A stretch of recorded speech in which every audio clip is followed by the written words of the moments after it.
bienvenue sur Télé Djibouti dans ce principal rendez-vous de l'information, les titres qui vous seront développés.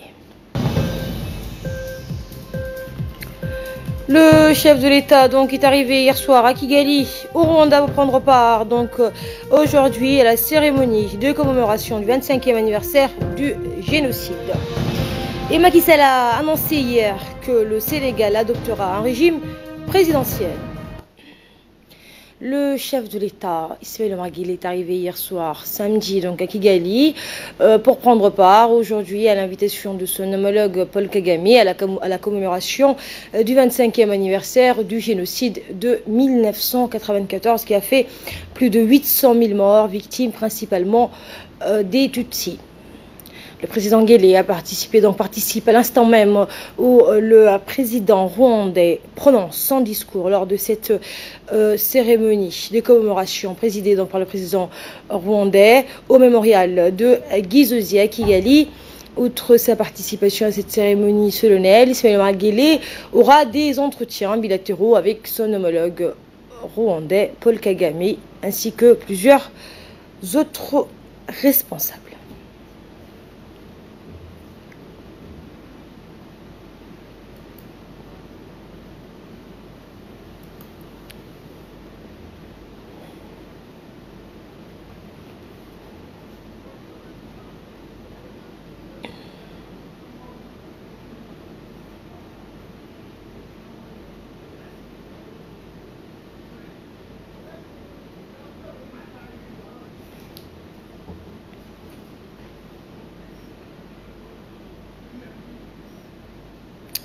Cette commémoration, ce 25e anniversaire, est représenté, Djibouti est représenté par une délégation conduite par le chef de l'État. À son arrivée, le président de la République a été chaleureusement accueilli par des hauts responsables du Rwanda.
Vous l'aurez compris, 25 ans après le génocide, le Rwanda commémore aujourd'hui ce triste événement. Nous sommes en ligne avec notre envoyé spécial qui se trouve actuellement à Kigali. Bonjour Ahmad.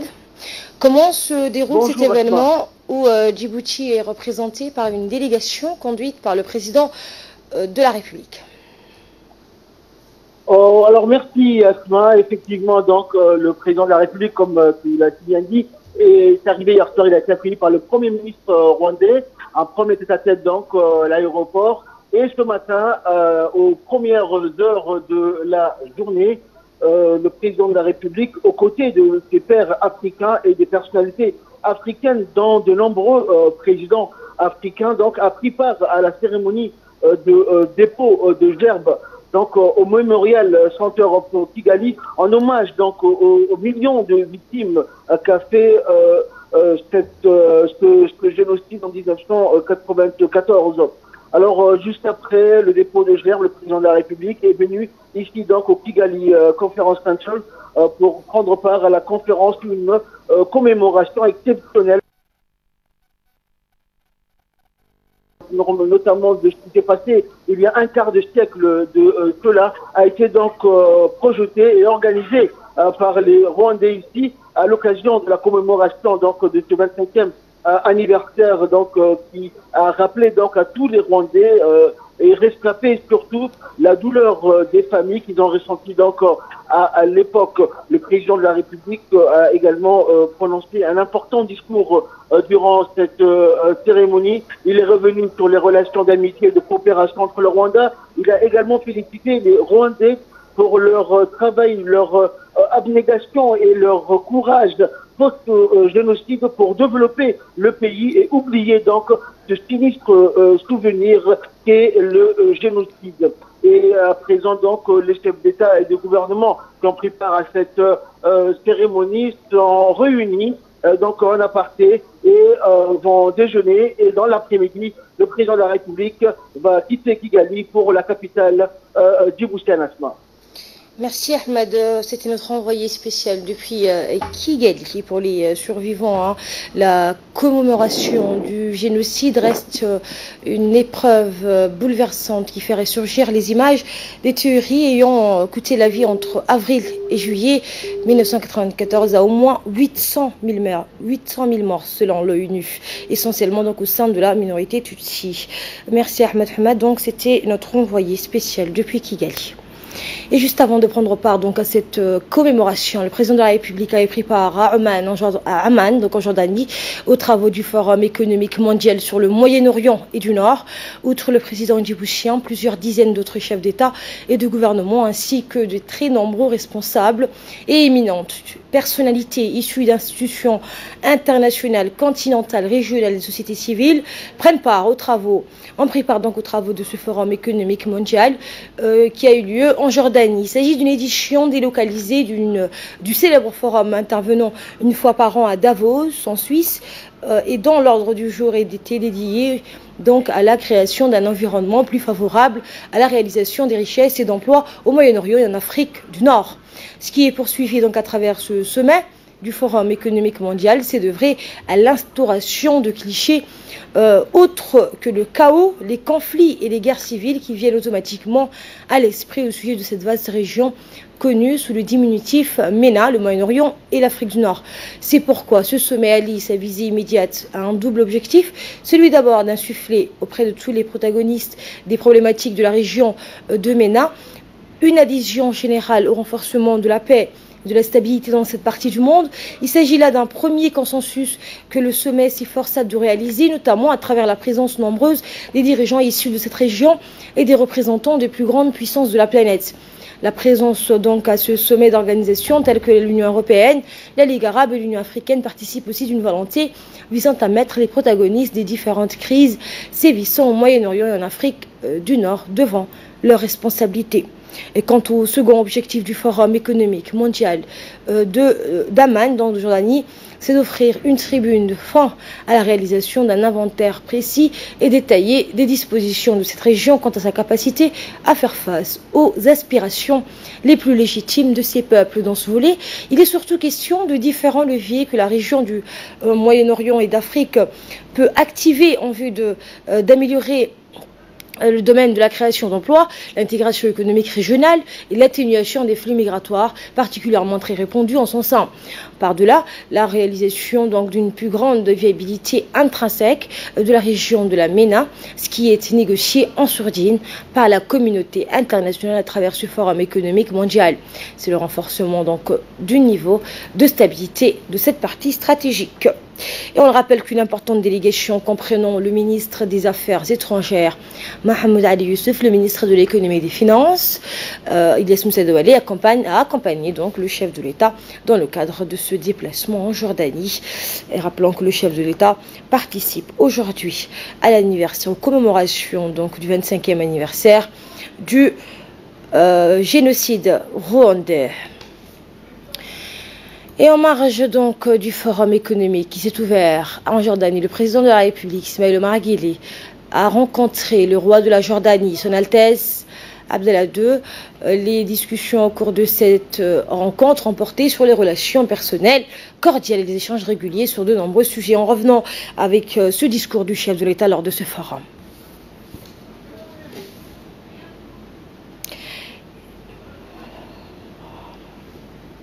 Abdallah bin al-Hussein II, King of Jordan, for the warm welcome and generous hospitality. The Horn of Africa is indeed experiencing a landmark. Voilà, dans son discours, le président de la République donc, qui rappelle que ce forum intervient une fois par an. Lors du jour donc, est dédié à la création d'un environnement plus favorable. Le président de la République a poursuivi son intervention en indiquant à œuvrer à l'instauration des clichés autres que le chaos, les conflits et les guerres civiles qui viennent automatiquement à l'esprit au sujet de cette vaste région connue sous le diminutif donc le Moyen-Orient et de l'Afrique du Nord, MENA. Le président de la République a dans son intervention rappelé que ce sommet s'efforce de réaliser notamment à travers la présence nombreuse des dirigeants issus de cette région et des représentants des plus grandes puissances de la planète. Djibouti seriously open the market or economy to other regions in the South Austral Africa, Western and Northern Africa also, because we have the COMESA market and we have also free trade and agreement as a continent. Are very optimistic, and the private sector also is invited to participate in this endeavor and this new climate of economic integration in our region. Ismaël Omar Guelleh, donc vous l'aurez compris, avait rencontré lors de ce forum en Jordanie Son Altesse Abdallah II. Les discussions donc au cours de cette rencontre ont porté sur les relations personnelles, cordiales et les échanges réguliers sur de nombreux sujets. Prépare à cette rencontre le chef de la diplomatie djiboutienne, Mohamed Ali Youssouf, le ministre de l'économie et des finances, Ilyas Moussa Douali, la représentante permanente de la République de Djibouti auprès des Nations Unies à Genève, Madame l'ambassadrice Khadra Ahmed Hassan et l'ambassadeur de la République de Djibouti auprès du Royaume de Jordanie ayant pour résidence à la ville de Koweït, Mohamed Ali Momin. Notre envoyé spécial a pu recueillir quelques réactions, dont celle du ministre de l'économie et des finances, M. Ilyas Moussa Douali. La voici. Le chef de l'État faisait partie parmi les invités d'honneur du forum, du World Economic Forum, de la session Moyen-Orient-Afrique du Nord. Et à cette occasion, participe à ce grand événement qui se réunit régulièrement dans différents pays. Cette année, c'est la Jordanie et en particulier ici la mer Morte. Avant d'aller à la session d'ouverture officielle, le président a été reçu par le président du World Economic Forum, le professeur Schwartz, pour parler du contexte géostratégique de Djibouti, du rôle de stabilisation de la paix dans la région de l'Afrique de l'Est, mais également dans la région du Bab el-Mandeb. Nous avons également discuté sur les opportunités économiques d'investissement en République de Djibouti et que Djibouti offre à travers son Free Trade Zone, mais également à travers les différentes opportunités dans différents secteurs nombreux. Nous savons également que Djibouti est apprécié dans cette partie du monde parce que la Jordanie et Djibouti partagent la mer Rouge et une grande zone économique mais également stratégique est en train de s'organiser autour de l'Arabie Saoudite et des pays de la mer Rouge, de deux rives de la mer Rouge. Pour ce qui nous concerne, nous avons eu l'opportunité également lors de l'ouverture officielle de partager l'expérience de la Jordanie dans le développement du tourisme qui représente plus de 7 millions de touristes annuels. Faire du tourisme un des secteurs de diversification de l'économie de Djibouti. Et beaucoup d'efforts seront mis pour construire des destinations touristiques majeures au même titre que la mer Morte avec la Jordanie. Pour votre information d'un point de vue d'économiste, pour un touriste qui visite un pays, 2 emplois sont créés. Imaginez le nombre de touristes qui viennent et le nombre d'emplois qui pouvaient être créés autour du tourisme. Voilà entre autres la motivation du président et avec lui nous pour explorer les différents investissements possibles et les différentes opportunités de rencontrer également des investisseurs étrangers qui ont une expérience dans cette partie du monde en espérant qu'un modèle similaire avec les caractéristiques de Djibouti ne pouvait être développé. Retour à Djibouti où le lancement du nouveau guichet e-Visa s'est déroulé ce matin à l'aéroport international de Djibouti sous le haut patronage du ministre de l'Intérieur Hassan Omar Mohamed. Dans le cadre du programme régional Better Migration Management, financé par l'Union européenne et le ministère fédéral allemand de la coopération économique et du développement, et exécuté par l'Organisation internationale pour les migrations, le gouvernement djiboutien a mis en œuvre ce système de e-visa et bénéficié des aménagements nécessaires pour les nouveaux guichets à l'aéroport. Ce système permet de faciliter et de sécuriser le traitement des visas d'une part et de faciliter aux voyageurs donc à l'entrée sur le territoire djiboutien d'autre part. Le lancement de ce nouveau guichet assurera l'uniformité de l'accès et de l'approbation des visas à travers le monde et pour faciliter une intégration complète avec les systèmes de gestion de l'immigration et des frontières. Désormais, touristes et investisseurs, où qu'ils soient et à n'importe quel moment, seront en mesure de solliciter et de se voir accorder un visa de transit et de séjour, et de court séjour, 90 jours. Cette volonté de se placer comme destination privilégiée des investisseurs ou des touristes fait suite à la stratégie savamment mise en place par le chef de l'État Ismaël Omar Guelleh. Rappelons également que pour renforcer l'attractivité de Djibouti, les coûts ont été limités à une somme quasi symbolique. Notons que les officiels ont effectué par la suite à une visite guidée de la nouvelle salle de l'immigration complètement rénovée et qui répond donc indéniablement aux critères internationaux. Ce réaménagement de la salle de l'immigration de la police, des frontières de l'aéroport international de Djibouti va sans nul doute fluidifier les longues files d'attente. Djibouti devient ainsi le 11e pays du continent à s'acquérir de cette plateforme de e-visa. Il est donc évident qu'il s'agit d'un pas de plus de notre pays dans son effort de répondre aux standards internationaux en vigueur dans de nombreux pays. Écoutons les interventions de la chargée de mission de l'OIM, suivie de celle de l'ambassadeur de l'Union européenne à Djibouti. Et je me joins à la direction générale de la police ainsi que le ministère de l'Intérieur pour vous souhaiter la bienvenue. Aujourd'hui, cette initiative s'insère dans le cadre du projet Better Migration Management, BMM, comme on l'appelle souvent ici. C'est un projet qui est financé par l'Union européenne, mais également le ministère fédéral allemand de la coopération économique et du développement, qu'on appelle aussi BMZ. Et je souhaiterais vous remercier de prime abord pour l'effort et l'appui financier de l'Union européenne, mais également de la BMZ, dans la mise en œuvre de tous les projets de BMM à Djibouti. C'est un projet qui est coordonné par la GIZ, mais mise en œuvre par plusieurs agences, dont l'OIM, UNODC, mais également Expertise France. Ce projet, bien sûr, je ne vais pas mentionner les détails parce qu'ils ont été déjà mentionnés, mais ce projet vraiment est désigné pour accompagner la politique migratoire, soit dans le cadre d'assistance pour la gestion de la migration illégale, mais aussi dans le cadre de la gestion de la migration tout à fait organisée et légale. Et bien sûr, la migration commence par les frontières, commence par l'entrée dans le pays. Et c'est pour ça que nous sommes très fiers, comme l'Union européenne, d'avoir cofinancé avec l'Allemagne ce projet qui va permettre à Djibouti de devenir un des pionniers en Afrique de ce système de e-visa.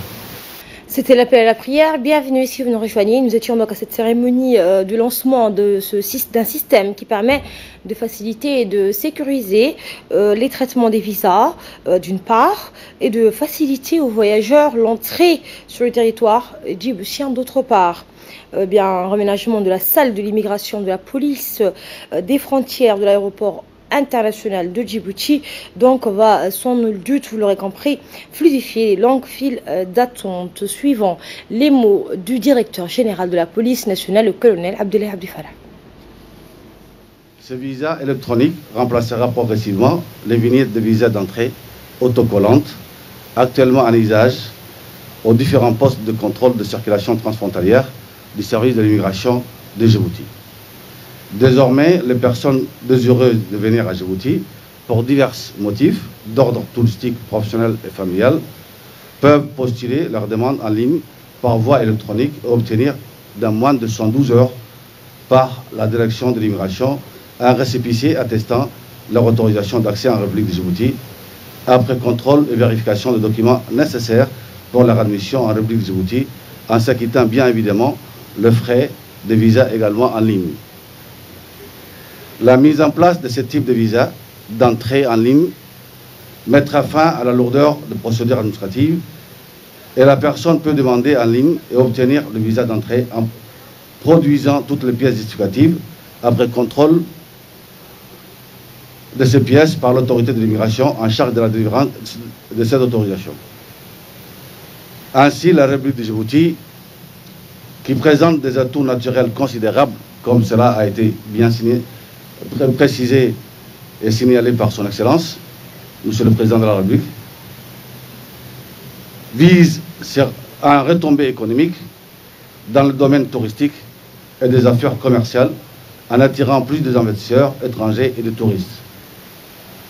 Depuis l'année dernière, nous assistons à la promulgation d'une série de textes, de décrets et de lois favorisant l'attrait de personnes désireuses à se rendre à Djibouti, en partant d'un visa qui était parmi les plus chers au monde à un visa le moins cher au monde.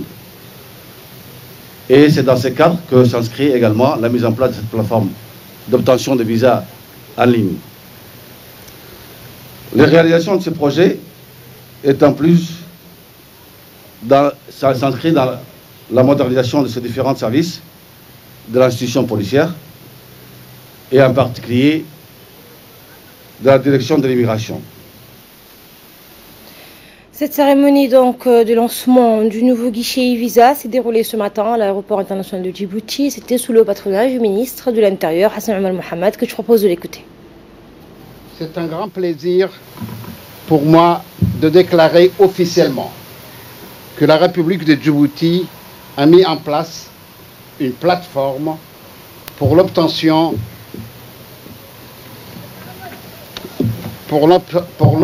de visas électroniques en ligne appelée e-visa, initiative mise en œuvre par l'Organisation internationale pour l'immigration avec la direction de la police nationale et financée par l'Union européenne et le ministère fédéral allemand de la coopération économique et du développement dans le cadre du projet pour une meilleure gestion des migrations, BMM.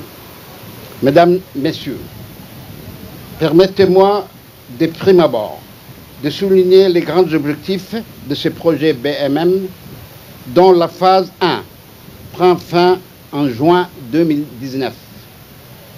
Celui-ci a pour objectif d'améliorer la gestion des migrations dans la Corne de l'Afrique et en outre faciliter et sécuriser les migrations dans la région. Dans ce contexte, fort est de constater que les objectifs de projet ont été pleinement atteints à travers cette initiative de e-visa. Celui-ci est un document permettant à une personne d'être autorisée à entrer et séjourner à Djibouti pour une période déterminée. Il a pour vocation de remplacer les vignettes de visa délivrées au point d'entrée dans le pays. Désormais, les personnes désireuses de venir à Djibouti pour divers motifs d'ordre touristique, professionnel et familial peuvent postuler leur demande en ligne par voie électronique. Notre stratégie de développement Vision Djibouti 2035 vise à transformer le pays en plateforme logistique, commerciale et de services de l'Afrique de l'Est. Au cours des 15 dernières années, Djibouti a enregistré une croissance forte et rapide de son produit intérieur brut par habitant. Entre 2014 et 2016, cette croissance s'est accélérée pour dépasser 6,5%.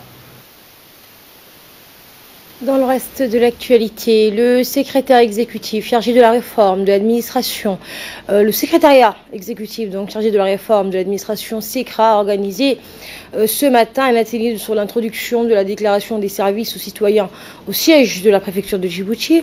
L'événement a été présidé par le secrétaire exécutif chargé de la réforme de l'administration, Mohamed Awale Derir. Eh bien, l'objet de cette formation s'inscrit dans le cadre de la vision du chef de l'État qui est d'amorcer la mise en place d'une gouvernance administrative plus accessible aux populations et plus soutenable pour le développement social et économique. Les ministères concernés peuvent réaliser un volet d'intervention de modération pour la démocratisation du recours à la déclaration de services aux citoyens.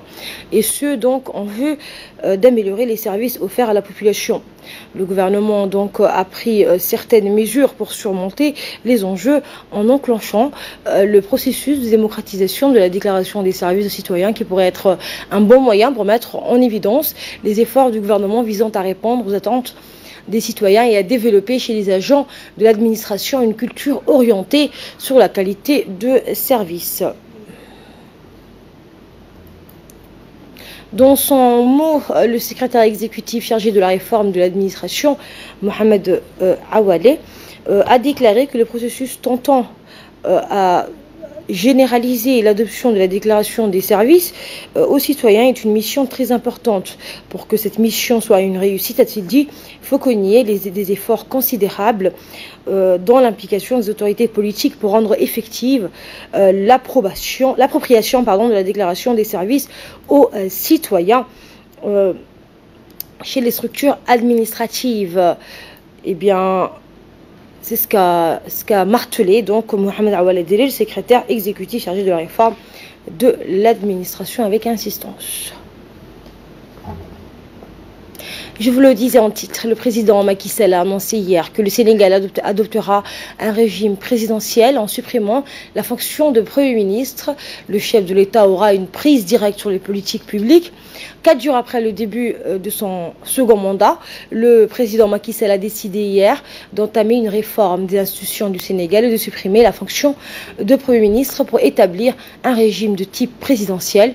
Il a indiqué, je cite, le président sénégalais donc a jugé approprié de reconsidérer le niveau que constitue la fonction de Premier ministre pour être lui-même au contact direct avec les niveaux administratifs chargés de la mise en œuvre de ces politiques. C'est ce qu'il a déclaré donc hier. Macky Sall, le président qui se définit comme un libéral social, a reconduit samedi son Premier ministre depuis 57 mois, Mohamed Boun Abdallah Dionne, et l'a chargé de constituer un gouvernement resserré et recentré sur les missions essentielles de l'État.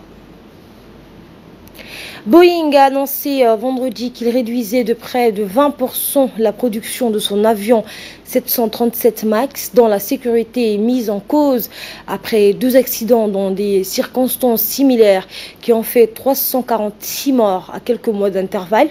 La production du 737 MAX, dont toute la flotte déjà en service est clouée au sol depuis plus de 3 semaines, va passer de 52 appareils par mois à 42. C'est ce qu'a annoncé Boeing dans un communiqué.